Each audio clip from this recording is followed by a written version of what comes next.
Romanos capítulo 8, versículos 12 e 13. De maneira que, irmãos, somos devedores, não à carne, para viver segundo a carne. Porque se viverdes segundo a carne, morrereis. Mas se pelo Espírito mortificardes as obras do corpo, vivereis. De maneira que, irmãos, somos devedores. Paulo continua estabelecendo esta batalha entre a carne e o Espírito, mostrando aos seus leitores como devem agir para vencer o transitório em busca do que é realmente eterno. Depois da vinda do Espírito Santo para estar com a Igreja de Cristo, recebemos forças influenciadoras do Espírito de Cristo para resistirmos aos prazeres da carne, vivendo não mais para as concupiscências carnais, mas sim para o abençoado reino de Deus e das coisas que são de cima, coisas estas que são relevantes e eternas.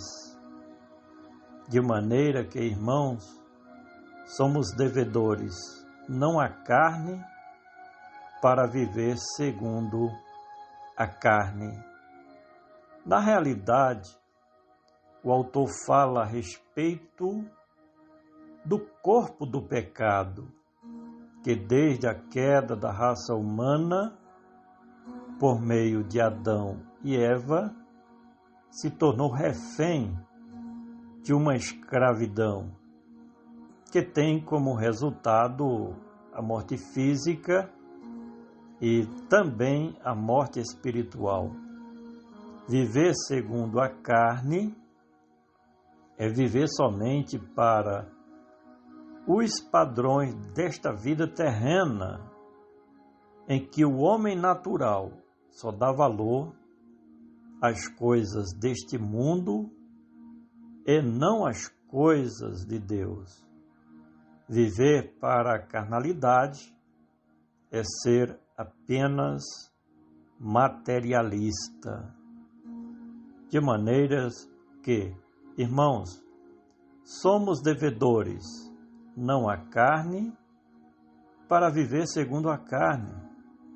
Porque se viverdes segundo a carne, o se, mais uma vez, é condicional ou optativo, e com isso entende-se que o homem segue aquilo que ele deseja nesta vida, com resultados já previstos de acordo com o Evangelho da verdade.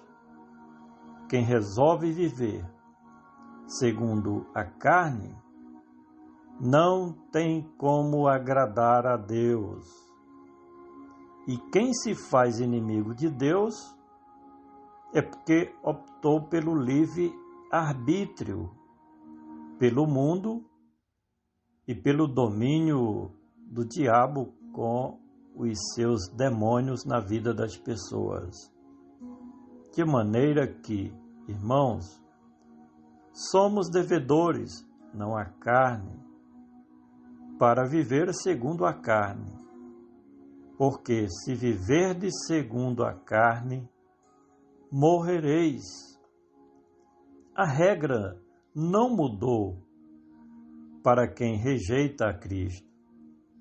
Deus disse a Adão que se ele pecasse, comendo do fruto da árvore do conhecimento do bem e do mal, Adão, portanto, desobedeceu e pecou, e recebeu a retribuição que lhe convinha ao seu erro, e com ele todos os demais seres humanos passaram a morrer fisicamente e principalmente espiritualmente.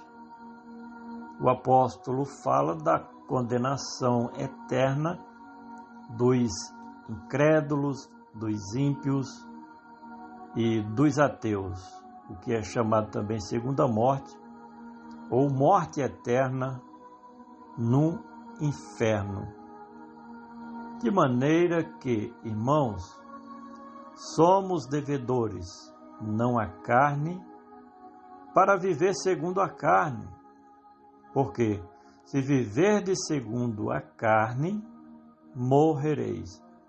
Mas se pelo Espírito, o apóstolo dos gentios fala a respeito dos que são guiados pelo Espírito Santo de Deus, conforme está registrado em Romanos, capítulo 8, versículo 14.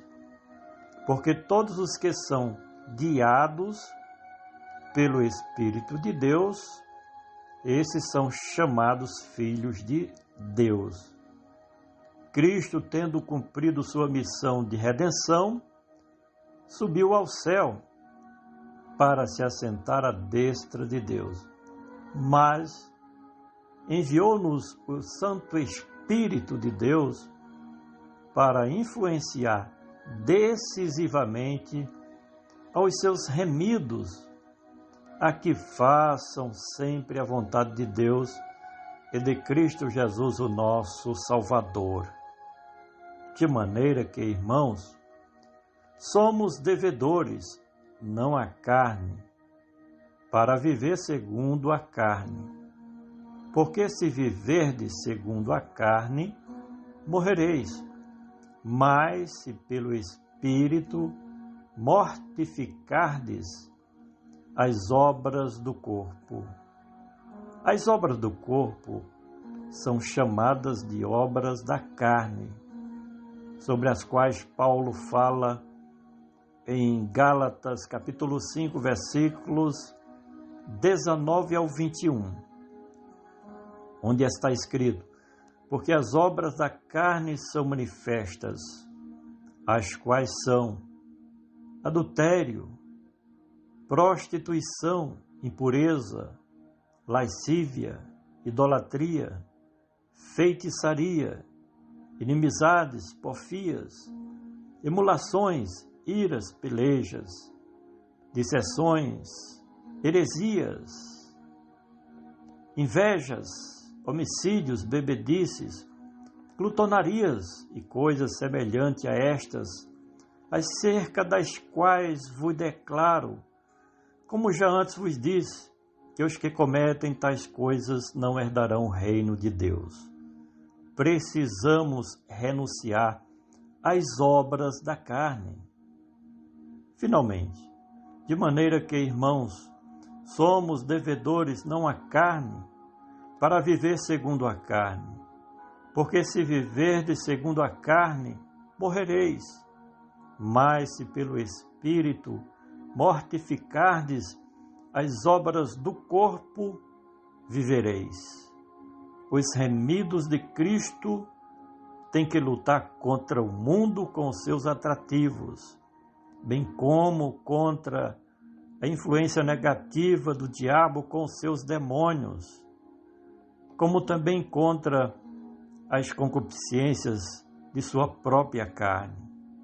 Quem se deixa influenciar pela orientação inteligente do Espírito de Deus terá como resultado positivo a vida abundante ou vida eterna, que já começa nesta existência humana e para todo sempre, na presença poderosa de Deus e de Cristo Jesus, nas mansões celestiais, a Nova Jerusalém, cidade feita de ouro puro e cristal resplandecente.